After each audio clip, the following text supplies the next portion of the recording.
আজকে আমি আটা মাখা বা বেলার ঝামেলা ছাড়াই ঝটপট তৈরি হয়ে যায় এরকম একটি ডিম পরোটা রেসিপি আপনাদের সাথে শেয়ার করেছি। এটি আপনারা সকালের জলখাবার কিংবা বিকেলের টিফিনের জন্য খুবই তাড়াতাড়ি বানিয়ে ফেলতে পারবেন। তো পুরো ভিডিওটি দেখার অনুরোধ রইল। তো রেসিপিটি বানাবো তার জন্য একটি ছোট সাইজের বাটিতে 1 বাটি মেপে আটা আর ময়দা নিয়েছি। আপনারা চাইলে রেসিপিটি শুধু আটা কিংবা শুধু ময়দা দিয়েও বানাতে পারেন। আমি এখানে হাফ হাফ মিশিয়ে নিয়েছি। এখানে স্বাদমতো অল্প লবণ দিলাম। এবার গুঁড়ো উপকরণ ভালোভাবে মিশিয়ে নেব। এবার যে বাটি মেপে আটা আর ময়দা নিয়েছিলাম সেই বাটির 1 বাটি জল দিয়ে দেব। তো পরিমাপগুলো আপনারা ঠিক নেবেন, দেখবেন রেসিপিটিও কিন্তু খুব সুন্দর তৈরি হয়ে যাবে। এবার হ্যান্ড উইস্কারের সাহায্যে ব্যাটার ভালোভাবে ফেটিয়ে নেব। তো সুন্দর ব্যাটার তৈরি করে নিতে হবে। তো বন্ধুরা, রেসিপিটি ভালো লাগলে অবশ্যই একটি লাইক করে দেওয়ার অনুরোধ করছি। আর ভিডিওটি কেমন লাগলো সেটি কিন্তু কমেন্ট বক্সে অবশ্যই জানাবেন। তো ভালোভাবে ব্যাটার তৈরি করে নিয়েছি। এবার এর মধ্যে 1 টেবিল চামচ তেল দিয়ে দিচ্ছি আর হাফ বাটি জল দিয়ে দিচ্ছি। মানে যে বাটি মেপে 1 বাটি আটা আর ময়দা নিয়েছিলাম সেই বাটি 1.5 বাটি জল কিন্তু এখানে ব্যবহার করেছি। এবার ভালোভাবে ব্যাটারটা তৈরি করে নিতে হবে। তো দেখুন এখানে ব্যাটার একদম রেডি হয়ে গেছে। বন্ধুরা, ভিডিওটি ভালো লাগলে অবশ্যই আমার সাথে থাকবেন। আর আমার সাথে থাকার জন্য চ্যানেল সাবস্ক্রাইব করে বেল নোটিফিকেশনটা অবশ্যই অন করে রাখবেন, তাতে পরবর্তী ভিডিওর নোটিফিকেশনগুলো সবার আগে পেয়ে যাবেন।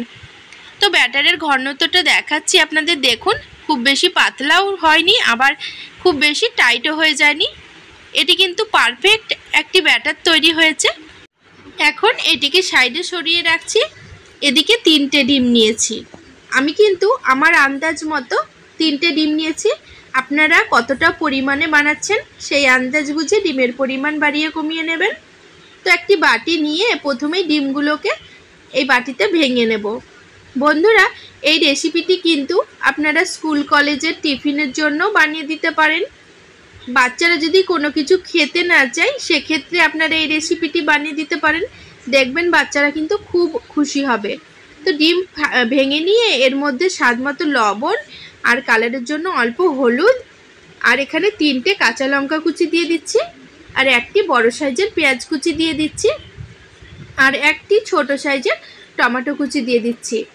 বাচ্চাদের জন্য যদি বানান সেক্ষেত্রে ঝালের পরিমাণ কমিয়ে দেবেন বা ঝালটা স্কিপ করে দেবেন। এখানে আমি একটি ছোট সাইজের শসা কুচি করে কেটে নিয়েছিলাম, তো সেই শসাটাও দিয়ে দিলাম। আমি কিন্তু আমার পছন্দ মতো সবজি এখানে অ্যাড করেছি। আপনারা চাইলে আপনাদের পছন্দ মতো সবজিগুলো এর মধ্যে অ্যাড করে নিতে পারেন। এবার ডিম ভালো করে ফেটিয়ে নেব।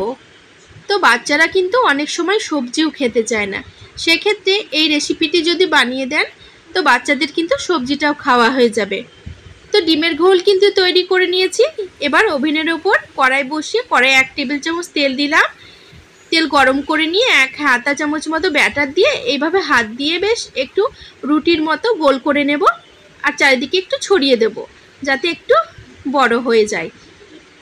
আমি এখানে কড়াই বানিয়েছি যার জন্য আমি হাত দিয়ে এভাবে ছড়িয়ে নিলাম। আপনারা যদি তাওয়াতে বানান সেক্ষেত্রে হাতা চামচের পেছন দিয়ে একটু ঘুরালেই কিন্তু এটি বড় হয়ে যাবে। তো এক পিঠ ভালো করে ভেজে নিয়েছি। এবার উল্টে দিয়ে অপর পিঠও ভেজে নিলাম। এইভাবে মিডিয়াম টু লো ফ্লেমে ভেজে তুলে নিলাম। এবার কড়াই যে তেল ছিল ওই তেলের মধ্যে আরও 1 হাতা চামচ মতো ব্যাটার দিয়ে এভাবে হাত দিয়ে চারিদিকে ব্যাটার ছড়িয়ে দেব যাতে একটু বড় হয়।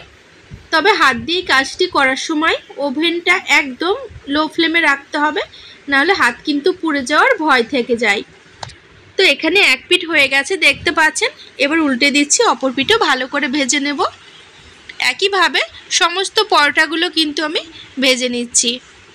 এবার কড়াই কিন্তু 1 টেবিল চামচ তেল দিলাম। এবার 1 হাতা করে ডিমের ঘোল নিয়ে এভাবে ডিমের ঘোলও চারিদিকে একটু ছড়িয়ে বড় করে নেব।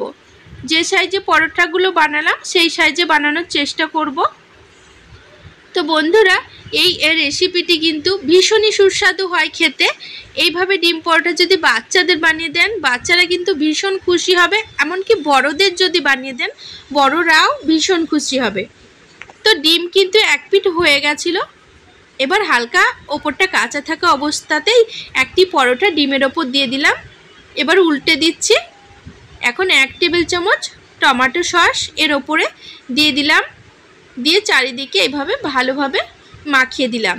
আপনারা চাইলে রেসিপিটিকে আরও সুস্বাদু বানানোর জন্য ওপর থেকে গ্রেট করা চিজও দিতে পারেন, সেক্ষেত্রে রেসিপিটা আরও স্বাদ হবে।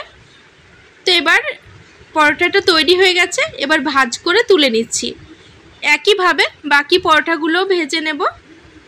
বন্ধুরা, সকালে আমাদের কিন্তু বাচ্চাদের স্কুলে যাওয়ার অনেক তাড়া থাকে। তো কোনো দিন যদি ঘুম থেকে উঠতে দেরি হয়ে যায়, সেদিনও কিন্তু ঝটপট আপনারা এই রেসিপিটি বানিয়ে দিতে পারবেন। এটি বানাতে কিন্তু ভীষণই অল্প সময় লাগে, আর এটি খেতেও কিন্তু দুর্দান্ত হয়। একদিন হলেও রেসিপিটি বাড়িতে ট্রাই করে দেখবেন। আশা করছি ছোট থেকে বড় সকলের ভীষণ পছন্দ হবে। এমনকি বাচ্চারা সন্ধেবেলায়ও কিছু না কিছু খেতেই চায়, নতুন কিছু খাওয়ার জন্য কিন্তু বায়না করতেই থাকে। সেক্ষেত্রে সন্ধেবেলায়ও আপনারা টিফিন হিসেবে এই রেসিপিটি বানিয়ে দিতে পারেন, কিংবা রাত্রের ডিনারের জন্য এই রেসিপিটি বানিয়ে দিতে পারেন। তো এখানে কিন্তু সমস্ত পরোটাগুলো ভেজে নিয়েছি, এবার তুলে নিয়েছি, প্লেটে সাজিয়েছি। দেখুন কত সুন্দর লাগছে। এইভাবে যদি পরিবেশন করে বাচ্চাদের দেন, তাহলে তো বাচ্চাদের খুশির সীমানা থাকবে না, বড়রাও খুশি হবে। একদিন হলেও রেসিপিটি বাড়িতে ট্রাই করে দেখুন। আশা করছি আপনাদের ভালো লাগবে।